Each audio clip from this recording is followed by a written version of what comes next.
Hello friends, welcome back to another video. आज मैं आपको बताने जा रहा हूँ staff organisation of technical government departments. इसमें आज मैं आपको बताऊँगा कि कौन कौन से गवर्नमेंट पोस्ट होते हैं, किसके अंडर में कितने प्रोजेक्ट आते हैं और किसके बगैर आपका बिल पास नहीं होगा। यानी आप सपोज करिए गवर्नमेंट कॉन्ट्रैक्टर हैं तो आपको बिल पास कराना है अपने प्रोजेक्ट का, तो किसका कितना बड़ा रोल रहेगा, ये सारी चीज़ों पर आज हम डिस्कस करेंगे।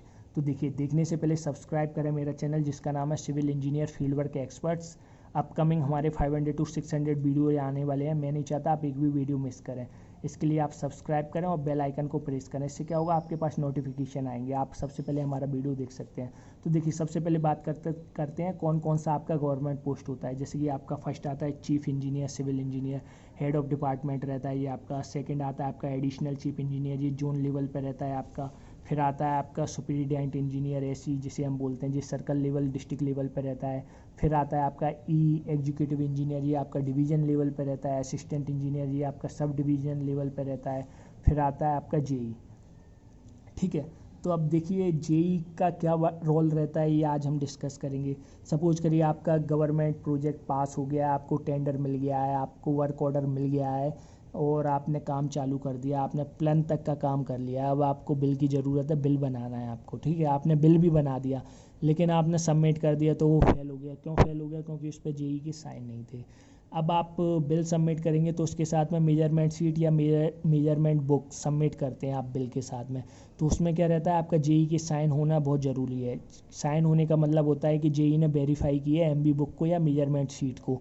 अब देखिए, एई तो आपका वेरीफाई करेगा नहीं कि हर कॉलम आपका देखे कि आपका कितना साइज है, उसके अकॉर्डिंग आपका कॉलम है कि नहीं। फुटिंग का डायमेंशन वेरीफाई करेगा नहीं कि पीसीसी आपने इतना थिकनेस का लिया कि नहीं, कि आपने एग्जीबिशन ज़्यादा तो नहीं कर दिया या फिलिंग की क्वांटिटी ज़्यादा तो नहीं बढ़ा दी बीओक्यू के अकॉर्डिंग, बिल ऑफ क्वांटिटी के अकॉर्डिंग।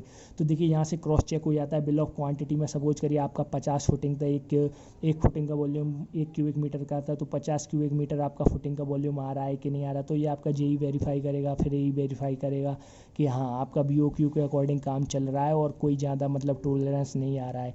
आधा 1 क्यूबिक मीटर का टोलरेंस मायने नहीं रखता है। ठीक है, तो अब देखिए, जेई के अंडर में आपके आते हैं 7 से 8 प्रोजेक्ट के अंदर। ठीक है, आप 7-8 प्रोजेक्ट का मालिक रहता है आपका जेई। तो जब तक आपका बिल पास नहीं होगा, जब तक जेई साइन नहीं करेगा, जेई का यही रोल रहता है कि पूरा साइट इंस्पेक्शन, साइट वेरिफिकेशन, आपके डायमेंशन वगैरह, लेआउट वगैरह, ये सब पे फोकस रहता है आपका जेई का। ओके, अब नेक्स्ट बात करते हैं एई। एक एई के अंडर में दोस्तों आपके 7 जेई रहते हैं, 7 या 8 जेई, ये डिपेंड करता है आपका स्टेट लेवल पे। ठीक है, आपका स्टेट में कितनी डिस्ट्रिक्ट है, इन सब पे डिपेंड करता है। तो देखिए, एक एई के अंडर में आपके 7 जेई आते हैं, यानी आपके एक जेई के अंडर में आपके 7 प्रोजेक्ट आते थे, 7-8। तो और यहाँ पे क्या हो गया, एक एई के अंडर में 7 जेई आते हैं, यानी आपके कितने प्रोजेक्ट हो गए, करीबन 50 प्रोजेक्ट के आसपास। छोटे छोटे आपके जो 50 प्रोजेक्ट हैं वो आपके एई के अंडर में आ गए। तो देखिए, एई को हम बोलते हैं एसडीओ यानी सब डिविजनल ऑफिसर। तो इसका क्या रोल रहता है, सपोज करिए आप रूरल एसडीओ हैं, रूरल डिपार्टमेंट से या रूरल साइड से, यानी आपके 2 डिपार्टमेंट रहते हैं, रूरल और अर्बन। ठीक है, तो सपोज करिए आपके अंडर में 50 या 60 पंचायतें आ रही हैं। तो 50-60 पंचायत में, एक पंचायत में आपके 2 या 3 गांव रहते हैं, तो इतने यानी 50 × 3 150 गाँव में जितना भी काम होगा उनका जो हेड होगा वो यही रहेगा। मतलब उसके अंडर में रहेगा सारा कुछ, वेरिफिकेशन, इंस्पेक्शन वगैरह, ये सारी चीज़ें उसको। ऐसा नहीं है जेई प्रोवाइड किए जाएंगे, 7 जेई रहते हैं एक एई के अंडर में, लेकिन पूरा मॉनिटर एई करेगा। आपका ड्राइंग वगैरह देना, आपका इंस्पेक्शन करना, ये सारी चीज़ें, बिल वगैरह बनाना। बिना एई के आपका बिल पास नहीं होगा। जेई भले ही साइन कर दे, एई ने अगर साइन नहीं किया तो बिल पास नहीं होगा, ये भी है। ठीक है, तो ये सारा रहता है एई का। आपका ये रहता है सब डिवीज़न लेवल पे। अगर आप बात करें डिवीज़न लेवल का, जैसे कि एग्जीक्यूटिव इंजीनियर रहता है आपका ई जिसे आप बोलते हैं, ये बहुत बड़ा पद होता है दोस्तों। अगर आप ई बन जाते हैं तो कह नहीं सकता कभी ज़रूरत पड़ेगी किसी भी चीज़ की। ठीक है, आप ई हैं, ई के अंडर में आपके ई आते हैं, ई के अंडर में आपका जेई आता है। सपोज करिए आपका ई, अगर आपके मेन बिल रहते हैं, फाइनल बिल रहते हैं, उन तक का प्रोसीजर अगर आपको निकालना है तो ई के बगैर पॉसिबल नहीं है आपका। ठीक है, जब तक ई साइन नहीं करेगा आपका फाइनल बिल नहीं बनेंगे। ठीक है, ये आप असिस्टेंट इंजीनियर वगैरह ये आपकी continue bill, running bill continue करा सकते हैं, लेकिन बिना ई के पॉसिबल नहीं है। ठीक है, तो देखिए, ई के अंडर में आ गया आपका असिस्टेंट इंजीनियर और जेई। लेकिन ई किसके अंडर में आता है, देखिए एसी के अंडर में आता है आपका ई, यानी सुपरिटेंडेंट इंजीनियर। तो जैसे कि देखिए, ये रहता है आपका सर्कल लेवल पे, डिस्ट्रिक्ट लेवल पे।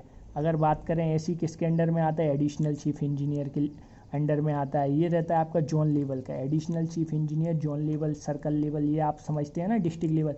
जैसे कि आपका डिस्ट्रिक्ट है यहाँ पे ग्वालियर, अब आपका सपोज करिए जोन क्या है, चंबल जोन है हमारा। चंबल जोन के अंदर आपके करीबन 10 या 12 डिस्ट्रिक्ट आते हैं मान लीजिए आप। तो चंबल जोन का चीफ इंजीनियर कौन हो गया, एडिशनल चीफ इंजीनियर। अब डिस्ट्रिक्ट लेवल पे हमने डिवाइड कर दिया, तो डिस्ट्रिक्ट लेवल का आपका हैंडल कौन कर रहा है, एसी यानी सुपरिटेंडेंट इंजीनियर। अब फिर आपने और कर दिया डिवीजन लेवल पे, एक डिस्ट्रिक्ट आपका सपोज करिए बहुत बड़ा है या सर्कल बहुत बड़ा है, तो उसने आपने डिवीजन कर दिया कि डिवीजन लेवल पे यहाँ पे आपने ई कर दिया। इस टाइप की सारे प्रोसीजर रहते हैं आपके, ठीक है। तो नेक्स्ट आता है आपका अब चीफ इंजीनियर, जिससे हम सिविल इंजीनियर वगैरह आप मान लीजिए जो भी कहें। तो ये रहता है आपका हेड स्टेट लेवल पे। तो स्टेट लेवल का जब तक फाइनल बिल आपका सबमिट होना है, जो भी आपका फंसा हुआ पैसा मिलेगा जब भी मिलेगा, तो जब तक इसके साइन नहीं होंगे, जब तक आपका प्रोजेक्ट का कंप्लीट पेमेंट नहीं होगा, ठीक है। आपका जेई ने साइन कर दिया, एई ने साइन कर दिया, ई ने साइन कर दिया, लेकिन जब तक इसके हाथ में फाइनल प्रोजेक्ट की फाइल नहीं जाएगी, जब तक ये चेक नहीं कर लेंगे, जब तक आपका पैसा पूरा नहीं मिलेगा, आपकी फ़ाइल क्लोज नहीं होगी, ठीक है। ये सारा प्रोसीजर रहता है आपका। ऐसा नहीं है कि आपका प्रोसीजर केवल यहीं तक ख़त्म हो जाए, ये आपका जेई तक ख़त्म हो जाए, ई तक ख़त्म हो जाए। तो वो पूरा स्टेट में मतलब पूरा हर पोस्ट का मतलब अलग अलग रोल रहता है। जब जाकर आपका बिल पास होता है फाइनल, जो भी आपकी सब्सिडी रुकती है वो आपकी क्लियर होती है। दोस्तों अगर आपको वीडियो पसंद आया तो प्लीज़ सब्सक्राइब करें। देखने के लिए धन्यवाद।